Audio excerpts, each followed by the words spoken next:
I have this huge debt that I've got to pay off, I actually have less bargaining power. Yep. I will end up getting lower wages because my desperation will lead me to take something that where any income is coming in. If I don't have that huge debt, I can decide to go into teaching.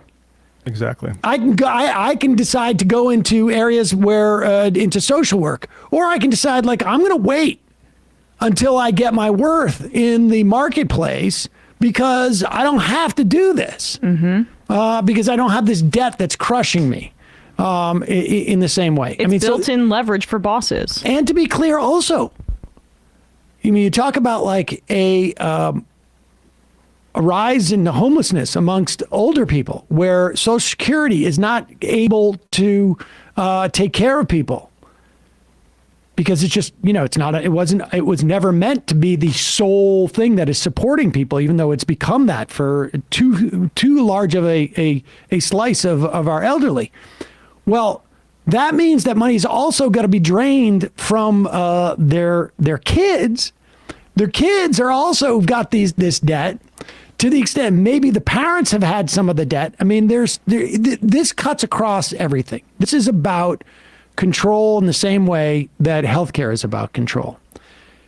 So with this said, the Biden loan forgiveness program, not as robust as it should be, but it is a start, is at the Supreme Court. Biden's particular plan was premised under the authorization that the Secretary of Education has to forego debt, to put it on moratorium as the Trump administration did, that the Biden administration did, or to relieve it as we see all the time. In this instance, under the auspices of COVID. Because it was an emergency. This is a statute that came up in the wake of 9/11.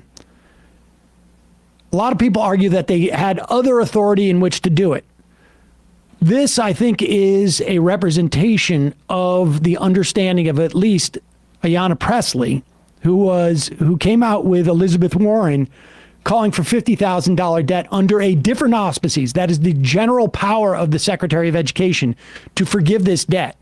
And here's how she responded at a Justice Dems organizing event.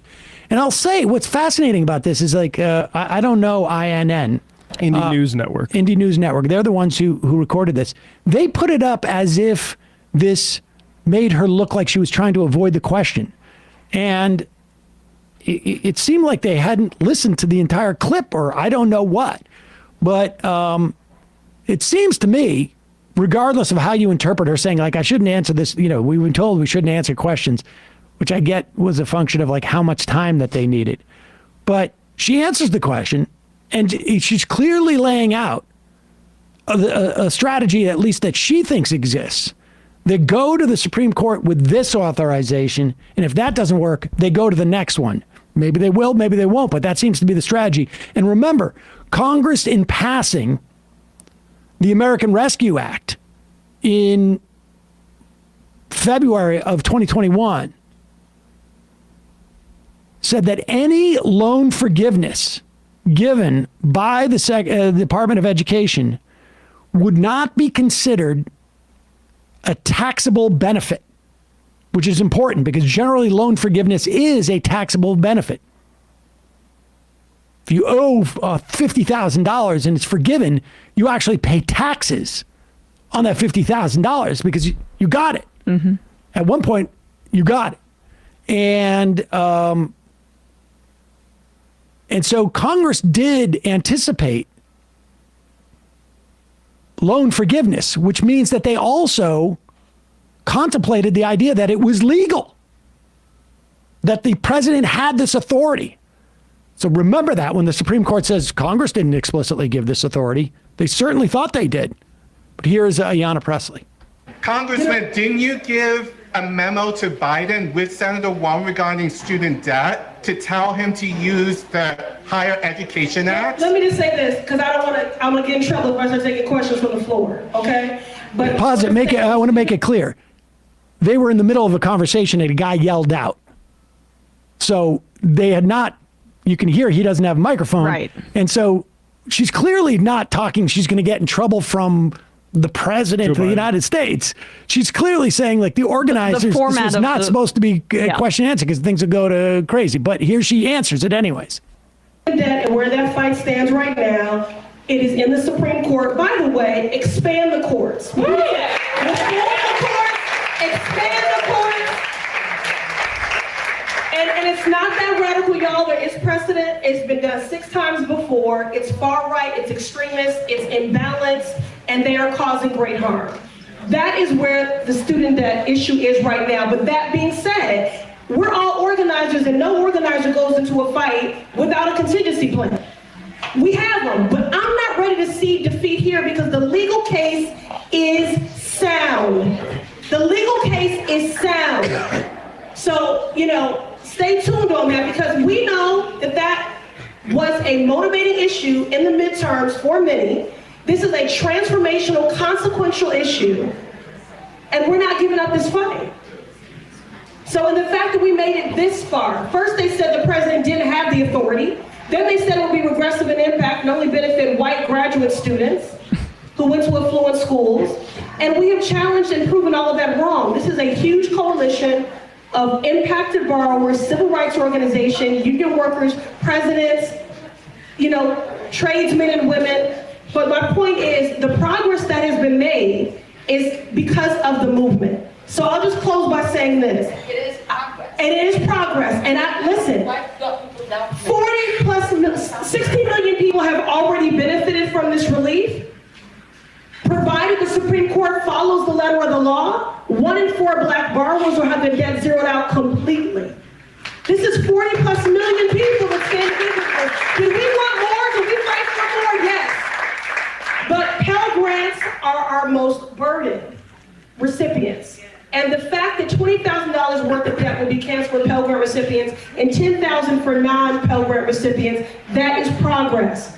The legal case is sound, the president has the authority, so let's see what the Supreme Court does. But my point here is, as much as I want government to lead, more often than not, government does not lead, but it does respond to pressure. And so we have to keep it up. So I thank you all for recognizing that movements and revolutions require resources. So we thank you for your investment, and we thank you for your solidarity in this movement. The squad is big, y'all. I mean, it seems quite clear to me that they're waiting for the Supreme Court. The Supreme Court will knock it down, and then they're going to come back. And it seems like she's implying that that using the broader authority is at least their backup plan. Mm-hmm. And so, if that's the case, that makes some sense. But the legal case in front of the Supreme Court is definitely sound. And as far as we know from the oral arguments, they didn't, to the extent that the Supreme Court was skeptical of the president's authority to do this, it didn't seem centered around the question as to whether it was about the emergency provision. Because if they did that, then somebody could come in and challenge like the validity of the 9/11 fund. Well, sure, but they might still do that anyway on the Supreme Court. I think they're going to reject it. But on what grounds they reject it is important. Is key. But that means that the Biden administration, they might just do a freaking shadow docket and just say, they might not even give that much of an explanation, right? I think at this point they have to. I mean, this is going to be a full, they've given it a full hearing already. So Gotcha. there's going to be I think a full decision, and we will tell from that decision on what basis.